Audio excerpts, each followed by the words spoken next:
प्रेक्षकांनो, मालिकेचा शेवट एवढ्या ट्रॅजेडीने करायची खरंच काही गरज होती का? असो, आज फक्त रिव्ह्यूच ऐकूयात, बाकी काही कमेंट्स करायची इच्छाच नाहीये माझ्या. तर आता हा निखिल म्हणतो, तू का आणलंस अप्पू इथे बाळाला? तुला नाही म्हणत होतो ना मी. तेव्हा अप्पू म्हणत असते, दादा सध्या सुमीची तब्येत महत्वाची आहे ना आपल्यासाठी. निखिल म्हणतो, हे बघ अप्पू, मी तुझा त्याग समजू शकतो, तसं कोणीच करू शकणार नाही तुझ्यासारखं, पण प्लीज माझं ऐक, बाळाला घेऊन जा. आता अप्पू नेणारच असते प्रेक्षकांनो बाळाला, सगळ्यांनी त्याला समजून सांगितलंय, पण तेवढ्यात सुमी डोळे उघडते आणि मग अप्पू तिथून निघून जाते. सुमी बाळाला बघत असते, तिच्या शेजारी बाळ आहे की नाही. पुढे आपण बघतोय की शशांक आलाय अप्पूला भेटायला. आता आधीच त्याला कळलेलं असतं की आपल्याला मुलगी झाली आहे, म्हणून तो खूप खुश असतो. काही खेळण्या वगैरे तो घेऊन आलाय. अप्पूला म्हणत असतो, ढँटडँट, काय मग मिस अपूर्वा वर्तक कानेटकर आई साहेब, किती भारी वाटतंय ना हे सगळं ऐकायला आणि बोलायला. अपूर्वा बरी आहेस ना तू? कुठे आहे बाळ, कुठे आहे आपलं? अप्पूने डोळे लावून घेतलेले असतात आता, आणि तेवढ्यात डॉक्टर पण येतात. आणि मग शशांक म्हणतो की काय डॉक्टर, कुठे आहे बाळ? नाही दिसत नाहीये इथे. अप्पू डॉक्टरांना पण खुणवते हात जोडून की प्लीज काही बोलू नका म्हणून. तर आता हे डॉक्टर म्हणतात, हे बघा आम्ही खूप प्रयत्न केले शशांक, पण ते स्टील बॉर्न बेबी होतं ना, त्यामुळे आम्ही त्याला नाही वाचू शकलो. मग शशांक म्हणतो, नाही नाही, तुमचं ऐकण्यात काहीतरी गल्लत झाली आहे, मला नर्सने सांगितलं की आम्हाला मुलगी झाली आहे म्हणून. असं कसं? तर आता हे डॉक्टर म्हणतात, हे बघ सुमीच्या बाळाबद्दल बोलले आहेत नर्स तुला, आम्ही तुझ्या बाळाला खूप प्रयत्न केले वाचवायचे, पण आम्ही त्याला नाही वाचू शकलो.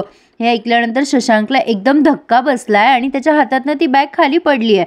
ते डॉक्टर म्हणतात, please Shashank, control your emotions, I am sorry, असं म्हणून ते निघून गेले आहेत. पण हे अत्यंत चुकीचं होतं. बाकी मी काहीच आता कमेंट्स करत नाही आज. आणि तेवढ्यात पन्ना काकू आणि सगळेच जण आले. शशांक खूप रडत असतो अपूर्वाजवळ. हे कसं झालं अपूर्वा? अगं आता पन्ना काकू खूप खुश असतात, त्याने ऑलरेडी घरी फोन करून सांगितलेलं असतं मुलगी झाली आहे, पण पन्ना काकूला आल्या हे कळल्यावर त्यांनाही धक्का बसलाय. शशांक म्हणतोय, नाही वाचलं ग बाळ आमचं काकू. मानसी म्हणते, भाऊजी असं काय करताय, तुम्हीच तर सांगितलं ना डिलिव्हरी झाली आहे नॉर्मल, अप्पूची मुलगी झाली, आणि असं. आता शशांक म्हणतो, सिस्टरच्या ऐकण्यात गोंधळ झाला, अम्मे दादा आमचं बाळ गेलं रे, असं काय झालं? आता इकडे सुमीला पण जाग येते आणि सुमी निखिलला विचारतीये, निखिल आपलं बाळ मुलगा झालाय की मुलगी? निखिल म्हणतो, मुलगी झाली आहे. निखिल रडत असतो. सुमी म्हणते, तुम्ही का रडताय? निखिल म्हणतो, अगं सुमी हे आनंद अश्रू आहे. सुमी खूप इमोशनल झालेली असते. ती नंतर म्हणते, आई बाबाला कळवलं का तुम्ही? निखिल म्हणतो, नाही अजून कळवलं मी, तू शुद्धीवर नव्हती आलीस ना म्हणून नाही कळवलं, तू आराम कर, मी आलोच कळवून. मी आधी डॉक्टरांना कळवून येतो. सुमी. आता निखिल गेलाय अप्पूच्या रूममध्ये आणि तिथे एवढी ट्रॅजेडी बघून त्यालाही फार वाईट वाटतंय. आता ह्या पन्ना काकू खूप रडत असतात, असं कसं झालं ग? तर आता अप्पू खूप समजूतदारपणे म्हणते की काय करणार पन्ना काकू, खूप कॉम्प्लिकेशन्स होते ना माझ्या प्रेग्नन्सीमध्ये, BP हाय झालं होतं, मी पडले, मग या सगळ्या गडबडीत असं झालं ग पन्ना काकू.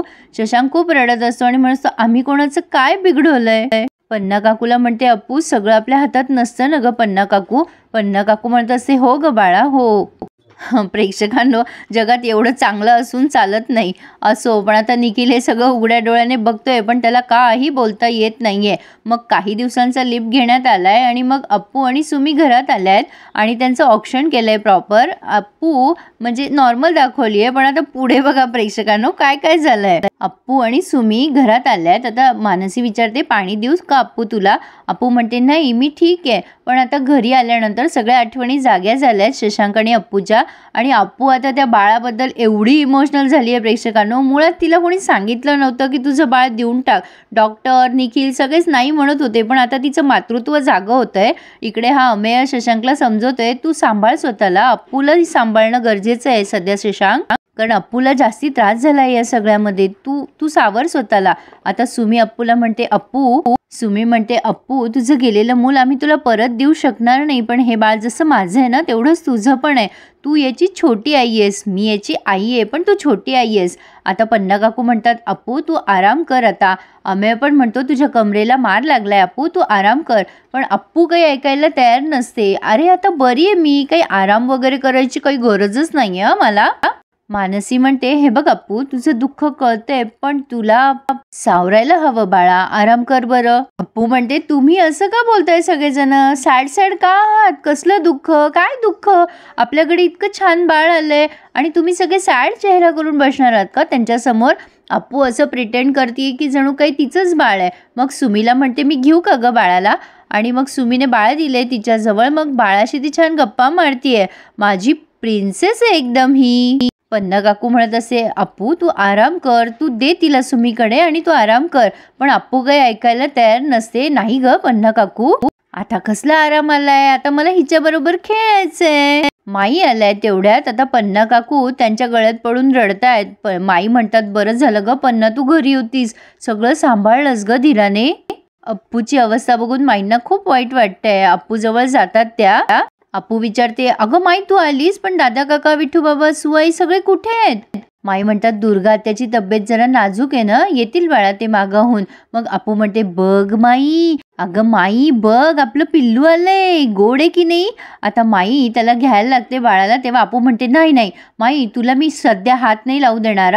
एक खडूस, अरे माईला सॅनिटायझर दे रे त्या पिशवीमधलं.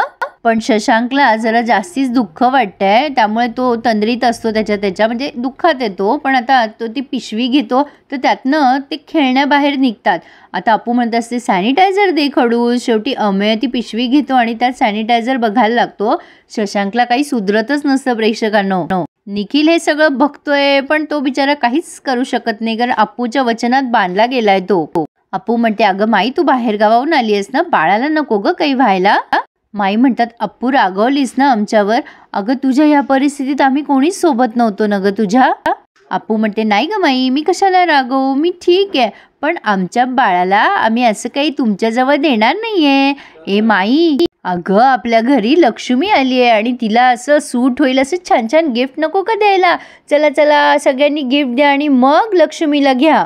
आता हा प्रसंग का दाखवलाय ते मला कळलंच नाही. घरातलेच लोक असे पैसे हातावर देत असतील कदाचित, कारण आम्ही तर असं बारशाला वगैरेच करतो बाळाला जे काही करायचे ते असो. पण आता प्रत्येकाने त्या बाळाच्या जवळ पैसे ठेवले, म्हणजे अगदी पन्ना काकूपासून ते शशांकपर्यंत.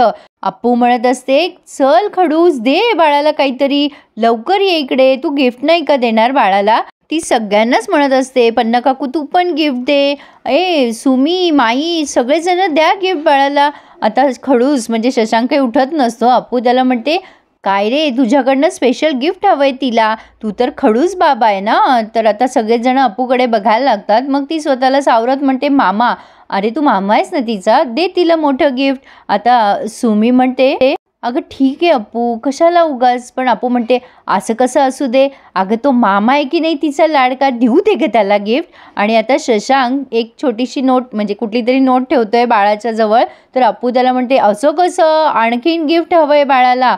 आणि खूप सारे पैसे शशांक मग बाळाला देतो. मग अप्पू ते पैसे सुमीला देऊन टाकते. मला हा सीन सांगताना सुद्धा गोंधळ होतोय प्रेक्षकांनो, म्हणजे नेमकं काय चाललंय मला खरंच कळत नाहीये. अप्पूचं आता चांगलंच मातृत्व जागं झालंय असं म्हणायला हरकत नाहीये. अप्पू बाळाला म्हणत असते, चल ये आईजवळ सांभाळायला येणारेस ना तू, तुझी काळजी घ्यायची, आता मला तुझ्याबरोबर खेळायचंय. ए सुमी, तू म्हणालीस ना की मी तिची आई आहे ना, छोटी आई. तू मोठी आई, मी छोटी आई आहे ना ग मी आई तिची. निखिलला कळत नाहीये की आता बोलावं तर काय बोलावं, तो बिचारा रडतोय नुसता. आता सुमी म्हणते, हो अप्पू तू तिची आईच आहेस. आता अप्पू खूप कासावीस होते, बाळ रडायला लागतं तर. आणि मग लगेच अप्पू म्हणते, अरे हिला भूक लागली वाटतं. सुमी म्हणते, हो हो मी घेऊन जाते हां खोलीत तिला. आता सुमी खोलीत घेऊन गेली आहे तिला. अप्पूची खूप तगमग होत असते. अमेय म्हणतो माईला, माई तू आराम कर आता, तू पण थकून आली आहेस. शशांकला पण तो खोलीत जायला सांगतोय अमेय, पण शशांक सुद्धा उदास होऊन निघून गेलाय. आता अप्पू आणि निखिल दोघेच तिथे बसलेले आहेत. निखिल आता अप्पूचे आभार मानतो. तिला म्हणतो, अप्पू तू जे काही केलंयस ना त्यासाठी तुझे जितके आभार मानू ना तितके कमीच आहेस. तू आमच्या आनंदासाठी स्वतःच्या आनंदावर पाणी सोडलंस अप्पू. सुमी आपल्यात आहे ते फक्त तुझ्यामुळे, नाहीतर ती या धक्क्यातनं सावरूच शकली नसती. अप्पू तुझे हे उपकार मी कधीच फेडू शकणार नाही ग. अप्पू म्हणते, दादा असं एवढं मोठं बोलून मला खूप मोठं करू नकोस रे. हे बाळ तुमचंच आहे आणि तुमचंच राहणार. पण दादा एक गोष्ट लक्षात ठेव, ही गोष्ट फक्त तुझ्यात आणि माझ्यात राहिली पाहिजे. तू मला शपथ दिली आहेस की नाही दादा, कोणाला काहीच सांगायचंच नाही. आणि प्रेक्षकांनो निखिल तर रडायला लागतो. आणि इथे त्यांनी हा रिव्ह्यू पूर्ण केलाय. आता पुढे आपण बघतोय अप्पू रात्री बेरात्री बाळाला घेऊन आली आहे तिच्याजवळ आणि मग त्याला झोपवतीये, खेळवतीये. शशांक आता चिडतो तिच्यावर आणि म्हणतो, काय चाललंय अपूर्वा, अगं हे आपलं बाळ नाहीये, सुमीचं बाळ आहे. अप्पू म्हणते, अरे मी निखिल दादाला विचारूनच आणलंय बाळाला. शशांक म्हणतो अगं पण तिला भूक लागली तर तू काय करणार आहेस रात्रीची. अप्पू म्हणते भूक लागली तर मी. आता ती बोलता बोलता थांबली आहे, म्हणजे तिला असं म्हणायचं मला काही कळत नाही का भूक लागल्यावर काय करायचं. थोडक्यात काय प्रेक्षकांनो, तिच्यातली आई जागी झाली. आणि तसंही एवढं सोपं नसतं स्वतःचं लेकरू दुसऱ्याला देणं. हे सगळं फिल्मी वगैरे बघायला बरं वाटतं, पण असं रिअल आयुष्यात कधीच होत नसतं. अप्पू मधली आई जागी झाली आणि असं किती दिवस ती लपवून ठेवणार आहे ते बघूयात. कधी ना कधी कोणाला कळेलच. बरं झालं असतं सुमीला पण बाळ, सगळं काही यांच्या घराचं गोकुळ झालं असतं तर काय बिघडलं असतं. सगळं हॅपी एंड केलं असतं तर छानच वाटलं असतं ना बघायला. एवढी मोठी ट्रॅजेडी मध्ये आणायची खरं तर काहीच गरज नव्हती. एनिवे प्रेक्षकांनो, माझा तर खूप मूड ऑफ झालाय या सगळ्या एंडमुळे. तर आता तुम्हाला काय वाटतं ते नक्की कळवा आणि प्लीज माझ्या चॅनलला सबस्क्राईब करायला विसरू नका. धन्यवाद.